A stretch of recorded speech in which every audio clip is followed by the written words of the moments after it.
안녕하세요. 예쁨미소 바렌치과 원장 남영진입니다. 오늘은 지난 시간에 이어서 어린 친구를 언제 치료해야 되는가, 정확하게 말해서 성장조절 치료에 대해서 말씀을 드리겠습니다. 성장조절 치료라고 하면 우리 환자분이나 보호자분들이 보시기에 이게 뭔가 생각이 들 겁니다. 성장을 이용한다, 성장을 잘하게 한다, 아니면 억제한다, 여러 가지 표현을 할 수가 있는데요. 어린 친구가 초등학교 또는 학령기를 지나면서 일정의 성장을 하게 됩니다. 그래서 이 성장을 이용해서 턱이 작거나 아니면 턱이 큰 경우에 이걸 거꾸로 더 자라게 하거나 줄이는 치료를 성장조절 치료라고 합니다. 그 중에 오늘은 턱이 작거나 무턱인 경우에 어떻게 치료를 접근하는가, 이거에 대해서 설명을 드릴게요. 턱이 작은 경우에는 성장이 굉장히 빨리 일어날 때, 그때 치료를 들어갈 수가 있습니다. 그러면 언제 성장이 많이 일어났냐, 이걸 아셔야 되는데요. 남자 같은 경우 그리고 여자 같은 경우는 성장이 빨리 일어나는 시기가 조금 다릅니다. 첫 번째로 알 수 있는 것은 여자의 경우에는 초경이 하나의 단서가 되고요. 초경이 만약 일어났다 이러면 그 여자아이 같은 경우에는 최대 성장기가 지났다고 볼 수 있습니다. 1년에서 2년 정도 또는 그 사이에서 최대 성장기가 앞서서 있었기 때문에 초경이 일단 오기 전에는 성장조절 치료를 할 수가 있습니다. 그리고 남자의 경우에는 여자보다는 성장이 조금 늦습니다. 보고에 의하면 한 여자보다는 한 2년 정도 최대 성장기가 늦다고 보고를 하고 있기 때문에 여자보다는 조금 더 천천히 이제 치료를 할 수가 있는 거죠. 그래서 간단하게 말씀드리면 나이로 하면 헷갈리니까 초등학교 한 4학년에서 6학년 정도, 여자의 경우에는 초등학교 4학년에서 6학년 정도, 그때가 최대 성장기가 있을 가능성이 많고요. 남자의 경우에는 빠른 친구는 물론 4학년에도 그런 경우가 있지만 한 5학년에서 중학교 1, 2학년 그 사이에 최대 성장기가 있을 수 있습니다.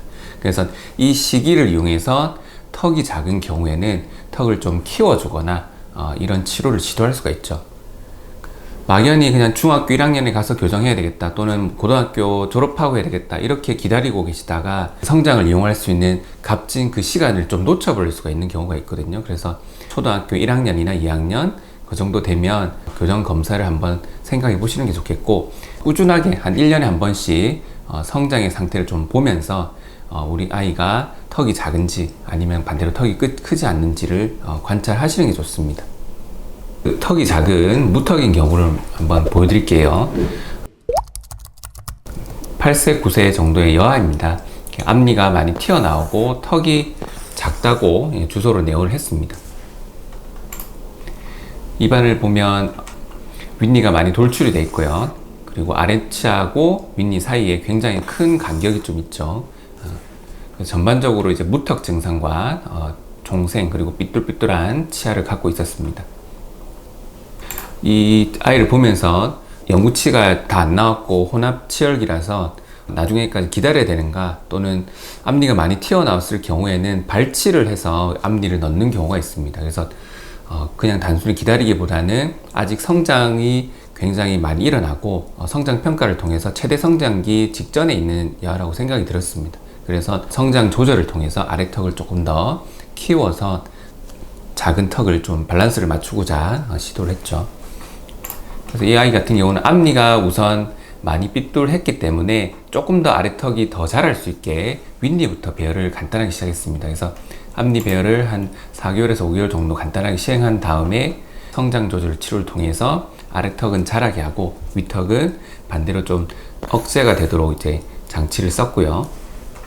장치 사용하고 한 1년에서 1년 반 정도 경과한 다음에 입안을 보시면 앞니 사이 간격이 꽤나 많이 줄었습니다.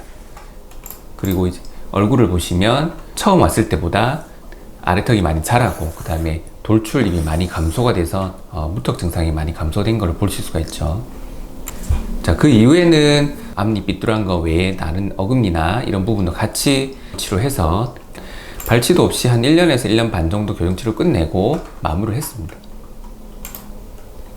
이 아이 같은 경우에는 아래턱이 작으면 발치할 가능성이 좀 높아지는데 그 가능성을 좀 확실히 줄여주고 성장 조절 치료를 통해서 아래턱을 자라게 만들어서 발치 없이 마무리할 수가 있었습니다. 앞니 사이 간격이 크거나 돌출입의 개선 정도에 따라서 발치 여부를 결정하게 됩니다. 근데 이대로 놔뒀을 경우에는 돌출입을 개선하기 위해서 발치를 했을 가능성이 좀 큽니다.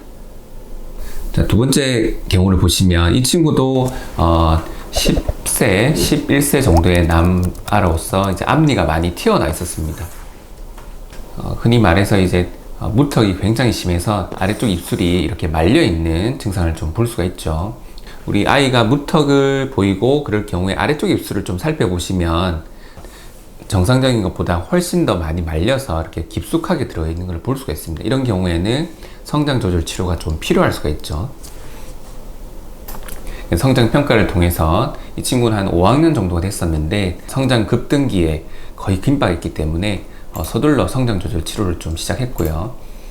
장치를 사용하고 한 1년에서 1년 반 정도 경과하고 난 다음의 모습입니다. 아래턱이 굉장히 많이 자라서 처음 왔을 때보다는 앞뒤 간격이 많이 줄어 있는 상태입니다. 얼굴도 보시면 초진시보다는 아래쪽 입술이 많이 개선이 됐고요. 돌출도 많이 줄어들어서 향후에 2차 교정을 좀 할 수 있는 상태입니다. 또 하나 더 말씀드리면 이 친구도 앞니가 많이 튀어나왔어요를 주소로 내용을 하셨는데요. 윗니가 많이 나왔고 누구나 봐도 앞니가 툭 뻗어져 있었습니다. 그리고 얼굴 형태도 아래턱이 많이 작아서 무턱 증상을 좀 보이고 있었죠. 이 친구는 한 12살 정도에 왔었는데 앞니를 빼야 되느냐 아니면 이걸 넣기 위해서 어떻게 해야 되느냐 굉장히 어머님이 궁금해 하셨습니다. 성장 평가를 해보니까 아직 성장 급등기 딱 직전에 있었기 때문에 처음부터 발치를 하기보다는 성장 조절 장치를 통해서 아래턱을 좀 자라게 만들어서 발치의 가능성을 좀 줄여보고자 교정 치료를 시작했습니다. 이 친구는 굉장히 장치를 잘 썼고요.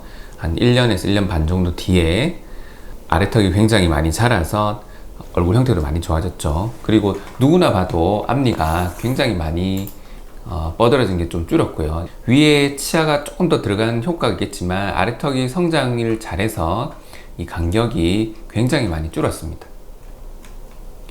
그리고 이제 교합 개선과 그리고 아래턱의 치아들을 좀 개선하기 위해서 전체적인 교정을 들어갔는데요. 이 친구는 투명 장치를 이용해서 빠르게 교정 치료를 마무리하고 최근에 종료를 했습니다.